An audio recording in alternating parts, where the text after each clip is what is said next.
Hello, I'm Brian Fox. Welcome to my channel, I Hate Rock Music. And today I want to talk about Syd Barrett, and particularly a band he had very briefly called Stars of 1972. And I'll start off by, of course, saying that there's just been endless discussion and speculation about Syd Barrett and what he did and what he could have done. And of course, we all listened to Piper at the Gates of Dawn and wish that Syd had managed to hold it together and continue forward with Pink Floyd. And his spirit and participation certainly lives on in Saucer Full of Secrets, their second album. But as you listen to Pink Floyd's work going forward, it's hard not to imagine what their personality would have been had they forged ahead with Syd Barrett. And um, and then of course we have Syd Barrett's solo albums a year or so after he left Pink Floyd, and he put out Barrett and the Madcap Laughs, which are very beloved records, very quirky.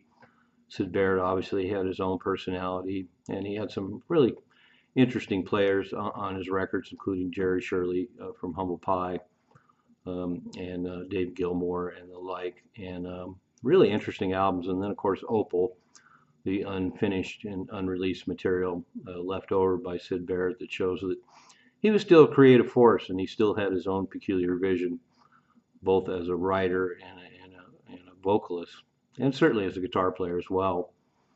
But it's really interesting to look at that murky period between 1970 and 1974 when he was still active. And there's some rare radio show stuff. I'll post all the stuff I talk about below so you can check it out if you haven't heard all of it. But there's a radio show from 71 where he was still more or less holding together. And he also made some final efforts in 1974. And it's pretty cool because one YouTuber took a lot of the leftover bare bones ideas that Syd Barrett was working on in 1974 and fleshed them out so that we can get a better picture of where he was headed. And so I normally don't like those kind of reconstructions, but these ones are quite excellent. I'll post those below as well. And I have to imagine, too, that Syd Barrett, of course, was working up to 1974. And so he got to see his old band, Pink Floyd, and their trajectory of albums after he left, including the worldwide smash Dark Side of the Moon. And I'm sure that must have had some effect on him. And he kept trying. And by all accounts, it was pretty much an on and off deal. He could barely hold it together sometimes, and other times he was pretty motivated and pretty excited. Fred Frith talks about working with him in 1972 and says he just wasn't even there.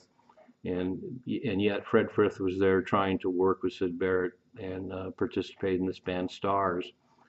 And so in Cambridge in 1972, there was a group of musicians playing, and a couple of different groups came about. One, of course, was the last minute put together boogie band, which was Twink after he left the Pink Fairies, and a bass player named Jack Monk, and with an American blues guitarist singer.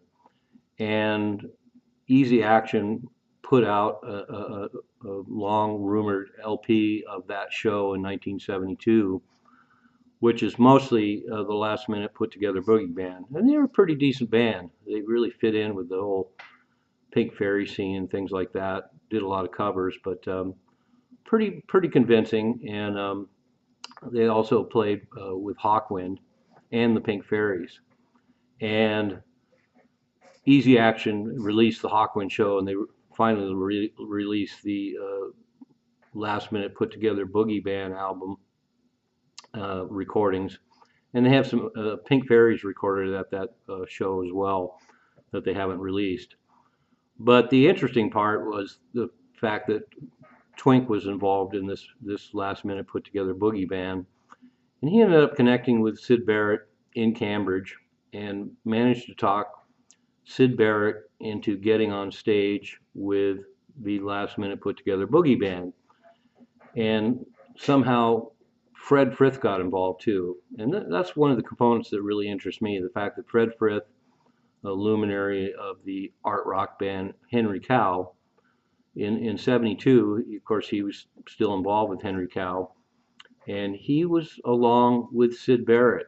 And to me, that just is so intriguing that those two would connect.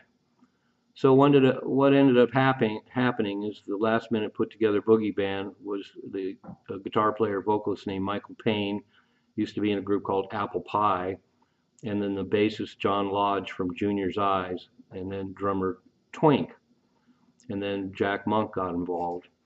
And so they did an impromptu jam, and that's available now. And I will post that below. And it's definitely a mishmash. You can really hear Fred Frith's playing. You can hear some weird, odd guitar warblings from Syd Barrett. And so it's really hard to judge what the possibilities were. When you read the accounts, you find out that those musicians played together, and they were encouraged enough by those results that they hatched the idea of putting together a band called Stars. It would have been Syd Barrett on guitar and vocals, Twink on drums, and Jack Monk on bass. They actually did a bunch of local shows in the Cambridge area around that same time, and sometimes they fell flat, and sometimes they did pretty well, and they were encouraged enough to form this band. And the whole idea of this band, to me, is just really intriguing. Apparently, they were rehearsing a lot of blues numbers, and then they were working in some of Syd Barrett's songs, including No Man's Land, Octopus, Baby Lemonade, Waving My Arms in the Air, and even the old Pink Floyd number, Lucifer Sam. And so they did 3 songs that night in Cambridge that are on this tape. And as I say, they're not very encouraging. It's really hard to tell what's going on. But they ultimately ended up doing 6 gigs and mixed in some of these Syd Barrett numbers. And unfortunately, none of that stuff exists anymore. And then there's also the intriguing fact that in 1973, Syd Barrett and Jack Bruce jammed a little bit in Cambridge. And so for me, this whole idea of this band Stars is just a mythology I can't resist. So the whole idea of Syd Barrett playing and recording an album, if he'd held it together and focused in on his skills, because the fact is, even though he apparently couldn't hold it together, and at least by evidence of these shows, he had a hard time playing guitar at this point. The fact is, he did those 2 solo albums in 1970 and held it together. He held it together for the material that showed up on Opal. He held it together for a radio show from 1971. And he held it together enough to produce some bare bones material in 1974. And so this whole idea of a Syd Barrett band in '72, I try to imagine them holding it together and having this great band, Twink from the Pretty Things and the Pink Fairies on drums, Jack Monk or potentially Jack Bruce on bass, and then Fred Frith, one of my heroes, on guitar as well. And so I just salivate thinking of the possibilities of what could have been had that band lined up. And of course, if they held it together and Syd held it together and they recorded, not only would Syd Barrett have had access to those musicians, but there's any number of musicians that probably would have enjoyed participating in a record. And I also salivate at the idea that Syd Barrett would once again be in a band format with a full rhythm section, playing basically more rock songs and possibly fairly hard rock songs. In an interpretation of Lucifer Sam, for example, in 1972, with Twink on drums and Fred Frith playing guitar, it really sets my mind reeling. And so I guess that's what I'm talking about now. I know it's purely speculative. It's a total wet dream. It's a lost opportunity, not a lost album. But the whole idea of a Syd Barrett band in 1972 with those musicians just really continues to capture my imagination. And wouldn't it have been a great thing if Barrett had managed to uh, get his shit together and get out there and sing and play again and write new material for a rock band? So that's my basic bottom line on this. And as I pointed out, there's been endless discussion, endless speculation. Syd Barrett is a complete legend, a complete mythology, and his material, both with Pink Floyd and solo, is highly revered and well should be. But that's part of my jump off point too. When I Piper at the Gates of Dawn is one of the great rock albums of all time with a completely unique original voice in rock. The arrangements are peculiar. It's psychedelic beyond belief. And Syd Barrett's guitar playing and singing and writing is just astonishing, a universe unto itself. I also go back to the original Pink Floyd demos that they recorded in 1965. And when you listen to those, you can tell Syd Barrett was, particularly for the time, was a pretty accomplished guitar player. Great articulation.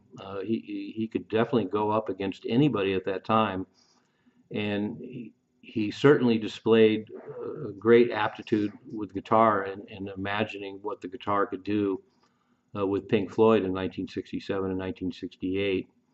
And it's just a shame that somehow this visionary and his guitar skills seem to just deteriorate because that would have gone a long way into securing Syd Barrett moving forward, playing with other musicians and writing songs.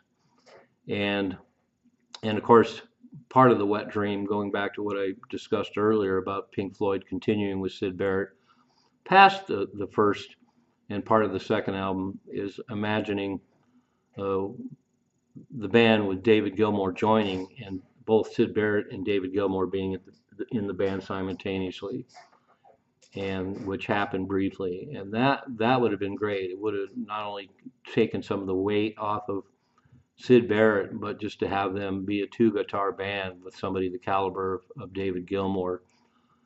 My mind reels at speculating Pink Floyd moving forward with both of them in the band, developing material. Certainly would have taken a lot different trajectory than what Pink Floyd ended up taking. But so my imagination is still captured by the band Stars, even though the evidence we have is pretty dismal. But as I point out in my video titles, I still dream about a great lost band like this, and uh, Syd Barrett Stars is right up there. So anyway, I look forward to any comments. Thanks for watching. I'm Brian Fox. This is I Hate Rock Music.